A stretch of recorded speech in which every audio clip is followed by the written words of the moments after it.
ፊልሙ የሚጀምረው ካሊሞ የሚባል ተማሪና ጓደኞቹ ተሰብስበው መጽሔት ሲያዩ ያሳየን ነው። ኢቫ የምትባል ተማሪ ስትመጣም ትምህርት ቤት የወንዶች ብቻ ስለነበረ ይደነግጣሉ። መታጠቢያ ቤት ልትገባ ስትልም የሴቶች መታጠቢያ ቤት እንደሌለ ይነግሯትና ወደ ክላሳቸው ሄዳሉ።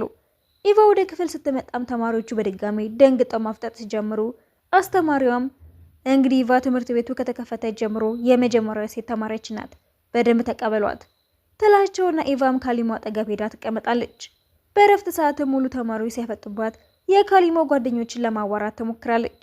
ጨርሰው ሲወጡም ከካሊሞ ጋራ ወደ ቤት እየሄዱ ያለ ሴትና ወንዶች እኩል እንደሆኑ እየነገረችው አባቱም ልጁ ከሴት ጋር ሲያወራ ሲያየው የመጀመሪያው ስለሆነ ይገረማል።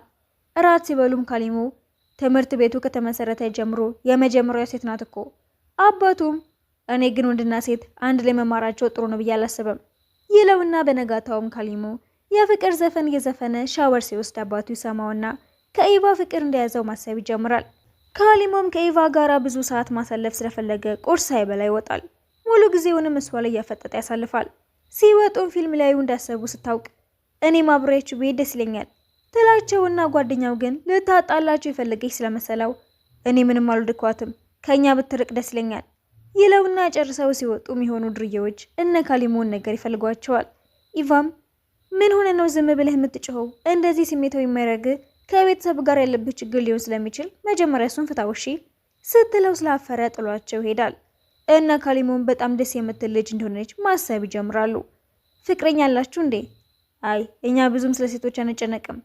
ለምን? ፊልሙ ላይ ያለውን አክተር አላያችሁትም እንዴ? ፍቅረኛውን ያሳመናት እኮ እየደነሳ ነው፣ እናንተ ሞክሩት ትላቸውና አብራቸው መጨፈር ትጀምራለች። በቀጣዩ ቀን ማስተማሪዋ አዲስ የስፌት ክላስ እንደሚጀመር ተናግራ ማን መሳተፍ እንደሚፈልግ ትጠይቅ። ኢቫ ብቻዋን የሆነች ቢመስላትም ካሊሞ ግን እራሱን ጨምሮ ሌሎቹንም እንዲሳተፍ ያስገድዳቸዋል። ክላስ ጨርሰው ሲወጡም ድርዬዎቹ እንደገና ካሊሞን ነገር ይፈልጉታል። ኢቫ ስታየውም ካሊሞ ተዋቸውና ና ወደ ቤት እንሂድ ብትለው እሷ ፊት ግን ፈሪ መስሎ መታየት ስላልፈለገ ለመጀመሪያ ጊዜ እጁን ያነሳል። እንዳሰቡ ግን ሙገሳ ሳይሆን አንተም እንደሌሎቹ የጫካ ሰው ይመስል ነገሮችን በድብድብ ለመፍታት መሞከርህን አላምንም፣ በጣም ታሳፍራለህ። ወደ ቤት ሲመለስም እናቱ ትምህርት ቤት የምንልክህ እኮ እንድትማር እንጂ ጸብ እንድታስነሳ አይደለም። አባቱ ግን ይደግፈውና ታዩ እንጂ ወንድነቱን እኮ ነው ያሳየው። ካሊሞም ክፍሉ ገብቶ በኢቫ ፍቅር ምክንያት ሁሌም የሚፈራውን ሰው በመጋፈጡ ደስ ቢለውም ሰኞ እስኪደርስ ግን እሷን ስለማያት ይከፋዋል። ያስተማረቻቸውን ዳንስ ለማመድን ቤተሰቦቹ ይመለከቱታል። አባቱም የስፌት ሙያ ሊማር እንደሆነ ሲሰማ የሴቶች ስራ እንደሆነ ስላሰበ በጣም ይናደዳል። እናቱ ግን እንዲያውም ለሱ ጥሩ ነው፣ ትዕግስትና ትኩረት የማድረግ አቅሙ እንዲጨምር ያደርገዋል። ይሄ ደግሞ ወንድም ሆነ ሴት ሊኖራቸው የሚገባ ክህሎት ነው ትልና እሷም እንደ ኢቫ በጾታ እኩልነት የምታምን ሴት መሆኗን ታሳያለች። በነጋታውም ሁሉም ተማሪዎች ስፌት ሲማሩ ይቆያሉ።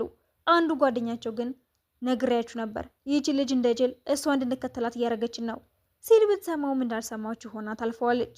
ልጁ ግን ተስፋ ሳይቆርጥ እኔ ግን በጣም እርግጠኛ ነኝ መጥፎና ክብር የሌላት ልጅ እንደሆነች ሲል ፍቅር የያዘው ካሊሞ ይነደድና ለመጣላት ይነሳል። ይህንን ያየ ሌላኛው ጓደኛቸውም አንድ ያቁሙ እንጂ በትክክል እንኳን ለማናቋት ልጅ ብላችሁ የብዙ ዓመት ጓደኝነታችን ሊበላሽ ነው፣ እንዲህ የምትፈልጉ ከሆነ እኮ ስለ ሰው ማጣራት እንችላለን ይላቸውና ካሊሞ ባይዋጥለትም ይስማማል። ማታ ላይም ስለ እሷ እያሰበ እንቅልፍ አልወስድ ይለዋል። እናቱ ጋር ሄዶም እንደወደዳት ሲነግራት እና ይህ እኮ ጥሩ ነገር ነው፣ አባት እኔ እንደወደው ብሎ ባህር ውስጥ ሁሉ ዘሎ ገብቶ ድፍረቱን ሊያሳይ ይሞክሯል፣ አንተም ደፋር ልትሆን ይገባል ትለውና በነጋታው ከጓደኞቹ ጋር ሊወጡ ሲሉ ኢቫም እኔም አብሬያችሁ ልምጣ? አይ ባትመጪ ነው የሚሻለው። ለምን? ሴት ስለሆንኩ ነው ብላ ተናዳበት ብትሄድም ሊጠብቃት እየሞከረ መሆኑ ስላልገባት ይከፋዋል። በሌላ ጊዜም ሁሉንም በደንብ እንዲተዋወቁ በሚል ምክንያት ቤቷ ትወስዳቸዋለች። አባቴ አብሮኝ አይኖርም፣ እናቴ ደግሞ ከ3 ዓመት በፊት ሞታለች፣ እህትና ወንድምም የለኝም። ብር ደግሞ የሚቀበለው ከአባቴ እንጂ እናንተ እንዳሰባችሁት የማይሆን ስራ እየሰራሁኝ አይደለም። የወንዶች ትምህርት ቤት የገባሁት ደግሞ አባቴ ድሮ ትምህርት ቤት እያለሁ ፈተና ከወደኩኝ እዚህ እንደሚልከኝ ዝቶብኝ ነበር። ፈተናውን ስለወደድኩኝ የዛተውን አደረገው ማለት ነው ትልና አብረው እንዲጫወቱ ትወስዳቸዋለች። ህጉን በማውቋና ጨዋታው ላይም ጎበዝ በመሆኗም ይገረሙባታል። በነጋታው ግን ከቤቱ የጠፋ ዕቃ ስላለ ትጮህባቸዋለች። የማይወዳት ልጅም ምንም ያህል ድሃ ብንሆን በስነ ስርዓት ያደግን ልጆች ነን፣ እሺ እንደዚህ ልትናገሪን አይገባም። በጣም እርግጠኛ ነኝ እናንተ ናችሁ ወሰዳችሁት፣ ጓደኞቼ ናችሁ ብዬ ነበር እኮ ቤቴ ጋበዝኳችሁ። በጣም ተሳፍራላችሁ እሺ ብላቸው ስትወጣ እንዳለችውም የሰረቋትን ዕቃ በስንት ቢሸጡት እንደሚያዋጣቸው መነጋገር ጀምራሉ። ካሊሞ እንዲመልሱት ቢነግራቸውም የሚሰማው ሰው አላገኘም። ትንሽ ቆይቶም ኢቫ ስታለቅስ ያዋትና ይደነግጣሉ። እሷም በጣም ይቅርታ ያላችሁን ብቸኛ ጓደኞቼ እናንተ ሆናችሁ ያለ ላስከፋችሁ አይገባም ነበር። በዛ ላይ በቅርቡ ልሄድ ስለሆነ እንድንጣል አልፈልግም ትላቸውና እነሱም ብቸኛ በህይወታቸው ውስጥ ያለችው ሴት ልትሄድ መሆኗን ሲያውቁ ይደብራቸዋል። ካሊሞም ለምን ችግር ካለ ነግረሽን እኛ እንፈታውም፣ መሄድሽ ግዴታ ነው። አዎ መሄድ አለብኝ፣ አንተም እኔን ትተህ ህይወትህን ቀጥል ትለውና በቀጣዩ ቀንም ከመሄዷ በፊት ደስ እንዲላት ስለፈለጉ የዳንስ ክለብ ይመዘገቡና ለእናቶች ቀን በነበረው ዝግጅት ላይ ሊያቀርቡት መድረክ ላይ ይወጣሉ። አንዷ ወላጅ ግን ባሏ ከአስተማሪዋ ጋር የማገጠባት እንደሆነ ትናገርና ትልቅ ድራማ ይፈጠራል። ሰውየው ምንም እንደሌላቸው ቢናገርም ወላጆች ተሰብስበው ግን አስተማሪዋ እንድትባረር መወሰናቸውን ትነግራቸውና ተሰናብታ ልትወጣ ስትል ኢቫ ለሷ መከራከር ትጀምራለች። ዳይሬክተሯን ልታናግራት ብትሞክርም ወላጆች ስለወሰኑ ምን ማድረግ እንደማትችል ትደርስበታለች። እሷ ግን ተስፋ ሳትቆርጥ ካሊሞ እንዲረዳት ጠይቀውና ወደ ቤቱ ይወስዳታል። ኢንተርቪው እንድትሰጥ ልናረጋት እንችላለን። እራት ሊበሉ ሲወጡም እናቱ ኢቫን አስተሳሰቧ እንደሷ ስለሆነ የበለጠ ትወዳታለች። በቀጣዩ ቀንም አንድ ላይ ሄደው የጋዜጣውን ባለቤት ያናግሩትና በሀሳባቸው ይስማማል። አስተማሪዋ ጋር ሄደውም ኢንተርቪውን ያደርጓታል። ጽሑፉን አዘጋጅተውትም ያሳትሙትና ትምህርት ቤት ውስጥ የተዟዟሩ ይበትኑታል።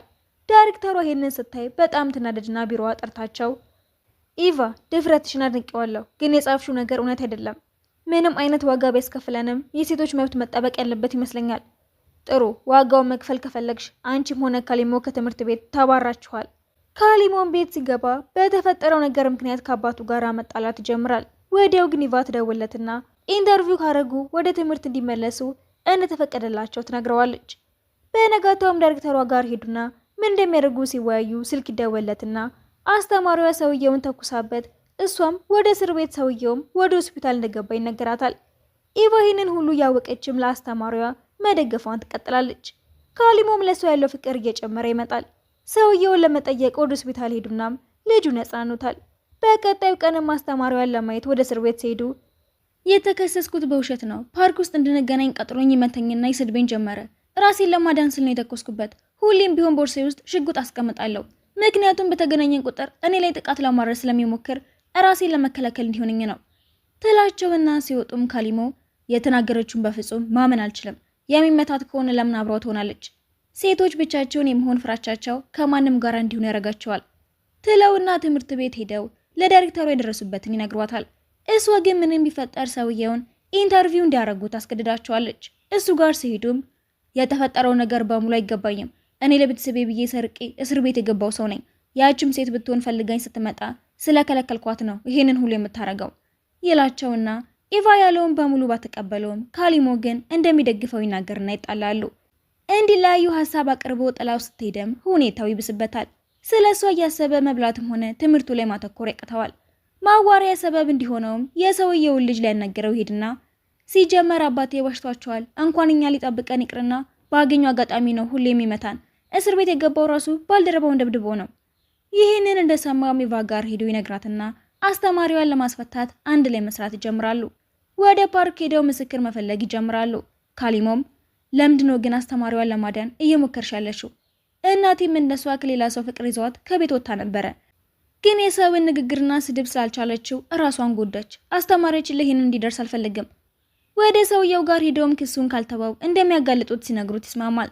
ለዳይሬክተሯ ሲያሳውቋትን ብታደንቃቸውም ኢቫ ግን ውጤቷ ስለወረደ ትምህርቷ ላይ እንድታተኩር ትነግራታለች። አስተማሪዋም ከስር ትወጣለች። እሷን አይተው ሲመለሱ የሚሆኑ ሰዎች አስቆሟቸውና ኢቫን ይዘዋት ይሄዳሉ። ካሊሞን ባየው ነገር ደንግጦ ቤተሰቦቹ ጋር ሄድና የተፈጠረውን ሲነግራቸው ፖሊስ ጣቢያ ይዘውት ይሄዳሉ። ፖሊሱም ምንም ግድ እንዳልሰጠው ሲያዩም አባትየው ተናዶ መናገር ሲጀምር እሱም ይታሰራል። ካሊሞ እያዘነ ወደ ቤቱ ሲመለስ ኢቫን ምንም እንዳልተፈጠረ ከጓደኞቹ ጋር ስትዝናና ያትና ይደነግጣል። እንዴት ለቀቁሽ? ሲጀመር እኔን አይደለም እኮ የፈለጉት ሌላ ሰው ነበረ፣ እንደተሳሳቱ ስገባቸው ለቀቁኝ ብትለውም ያለችውን ለማመን ይቸግራል። ጠባት ላይም አባቱ ከእስር ይፈታል። እናትየውም ኢቫን ምንም ሳትሆን በቶሎ መመለሷ አልዋጥላት ይላታል። ከቀናት በኋላም ፈተናቸው ይደርስና ይፈተናሉ። ውጤት ሲመጣም ከኢቫ በስተቀር ሁሉም እንዳለፈው ስታውቅ ይከፋታል። ካሊሞ ሊያረጋጋት ቢሞክርም በአሁኑ ከወደድኩ እኮ አባቴ ከዚህ የባሰ ትምህርት ቤት እንደሚከተኝ ዝቶብኛል።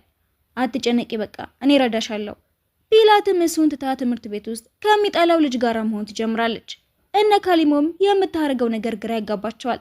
ሲጠይቋትም አይመለከታችሁም፣ እኔን መከተልም ሆነ የማደርገውን ነገር መጠየቃችሁን አቁሙ እሺ ትላቸውና ካሊሞ በድጋሚ መደበሩን ይጀምራል። በአሁኑ ግን ፍቅሩ ሊገልጽላት ይወስንና ቤቷ ሲሄድ ከልጁ ጋርም ያያታል። በዚህ ተናዶ ከልጁ ጋር ይደባደብና ይሸነፋል። ወደ ቤቱ ሲመለስም አባቱ በትምህርት ቤቱ ደደብ በሆነ ተማሪ ፍቅረኛውን በመነጠቁ ያባስ ብሎ ይቆጣዋል። ካሊሞ ግን ኢቫን መከታተሉን ይቀጥላል። እሷም ውጤቷ እየተሻሻለ ይመጣል። በድንገት ግን ልጁ እንዲለያዩ ይጠይቃትና በጣም ትናደዳለች። ካሊሞ ሁኔታዋን አይቶ ወደ ቤት ሲወስዳትም ምንም ቢፈጠር ሁሌም ትወደኛለህ፣ በትክክል መቼም ቢሆን ካንቺ ሌላ ሴት አላይም ይልና ግንባሯን ይስማታል። ቤት ይዟት ሲሄድም አባቱ በቶሎ ይቅር ስላላት ይቆጣዋል። ጠዋት ከእንቅልፏ ስትነቃም ያደረገችውን አስታውሳ ቤተሰቡ ፊት ለመውጣት ትሸማቀቃለች። ካሊሞ ግን አሁንም ቢሆን ይከተላትና ትክክለኛ መኖሪያዋን ያገኘዋል። እናም በጣም የሀብታም ልጅ እንደሆነችም ይደርስበታል። እሷም አዎ ይህንን ልነግራችሁ አልፈለግኩት ችክ እንዳትሉብኝ ብዬ ነው። እናም የታገትኩኝ ጊዜ ፖሊሶች ናቸው ያዳኑኝ። በቀጣዩ ቀንም ኢቫን የማይወዳት ልጅ እህቱ ትምህርት ቤቱን ትቀላቀላለች። ኢቫን በጣም ደስ ይላታል። ወንድሟ ግን ትምህርት ቤት የሚያደርገውን እንዳትናገር ያስጠነቅቃታል። ከኢቫ ጋር ሲቀራረቡ ሲያይም ስሚኝ እህቴን እንዳንቺ የሴቶች እኩልነት ምናምን የሚል ነገር እየነገርሽ ጭንቅላቷ እንድትጫወችበት አልፈልግም። ለምን እህትህን አታምናትም እንዴ? ሴቶች ከወንዶች ቀድሞ እንደሚያድጉ ታውቃለህ መቼም ብላ ታበሽቀዋለች። ፊልም ለማየት ሲሄዱም ልጅቷ ካሊሞ ደስ እንደሚላት ስትናገር ወንድሟ ይነድባታል። እየጎተተ ሲያስወጣትም ኢቫሱ የሚሰራውን በሙሉ ለቤተሰቦቹ መናገር እንደምትችል ስታስፈራራው ይተዋታል። በነጋታውም ልጅቷ የፍቅር ደብዳቤዋን በኢቫ በኩል ለካሊሞ ትልካለች። እሱም ኢቫ ሊያስቀናት ስለፈለገ ልጅቷን ለማግኘት እንድታመቻችለት ይጠይቃትና ትስማማለች። ከክላስ ሲወጡም ቤቷ ስታገናኛቸው ካሊሞ ኢቫ የምርም እንዳልቀናችና እንደማትወደው ይገባዋል። ልጅቷን ሲያገኛትም ገና ክፍል እንደገባሽ ህይወቴን በሙሉ ካንቺ ጋር ለማሳለፍ ነበር የወሰንኩት ብሎ ያሻታል። ወንድሟ ሲመጣም ኢቫ ምልክት ሰጣቸውና ካሊሞን ትተውት ይወጣሉ። ወንድሟ ግን ወንድ ለማግኘት እንደመጣች ጠርጥሮ እየተዟዟረ ሲፈልጋት ኢቫ ታስወጣዋለች። ለካሊሞም ይህች ልጅ በጣም ነው የምትወድህ፣ አንተን ለማግኘት ብላ ህይወቷን አደጋ ላይ እየጣለች ነው ስትለው በሚያደርገው ነገር ይጸጸታል። ሆኖም ግን እንዴት ብሎ እንደማይወዳት መናገር እንዳለበት ስላልገባው በስልክ ማዋራቱን ይቀጥላል። ወንድሟም ከወንድ ጋራ ለመሆን እድሜዋ ገና እንደሆነ ከእናቱ ጋራ በመሆን ሊነግራት ቢሞክርም ሳይሳካላቸው ይቀራል።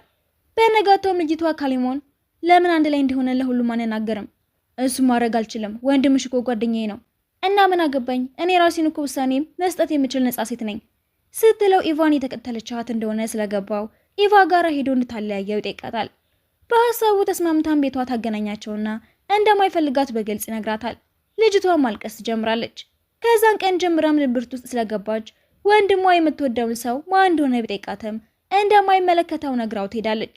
ቦርሳዋ ውስጥ ግን ደብዳቤ ሲያገኝ ለማን እንደተላከ ለማወቅ የጓደኞቹን ቦርሳ መፈተሽ ይጀምራል። ካሊሞ ጋራ ሲያገኘውም ኢቫም ለእሷ እንደጻፈላት ተናግራ ታተርፈዋለች። ማታ ላይም ኢቫ ቤቷ ፓርቲ ታዘጋጅና ካሊሞ እንደሚወዳት ይነግራታል። ጠዋት ላይ ግን ምንም እንዳልተፈጠረ ስታስመስል ግራ ይጋባል። እናም ልጅቷ የገባችበት ጣጣ በሙሉ በእሱ ምክንያት ስለሆነም ይጨነቃል። ለኢቫ ሲነግራትም አሁን ላይ መጸጸት ትርጉም የለውም፣ ዋናው ነገር በድጋሚ ተመሳሳይ ስህተት አለመስራት ነው ትለውና ከቀናት በኋላም የኢቫ አባት እስር ቤት እንደገባ ያነባል። ኢቫም ከትምህርት እንደቀረች ሲያስተውል ቤቷ ይሄድና በአባቴ ስራ አንቺ ማወቀስ የለብሽም እኮ ማናችንን ቤተሰባችንን መርጠን አልተወለድንም ብሎ ወደ ትምህርት ቤት ቢመልሳትም የሚጠላት ልጅ ሊያሽፍባት ይሞክርና ከካሊሞ ጋራ ዳይሬክተሯ ፊት ይጣላሉ። ማታ ላይም ኢቫ ወደ ሀገሯ እንድትመለስ ስለተወሰነባት ተሰናበተዋለች። እሱም ሊለያት ስላልፈለገ ለቤተሰቦቹ ደብዳቤ ያስቀምጦ ተያይዘው ይጠፋሉ።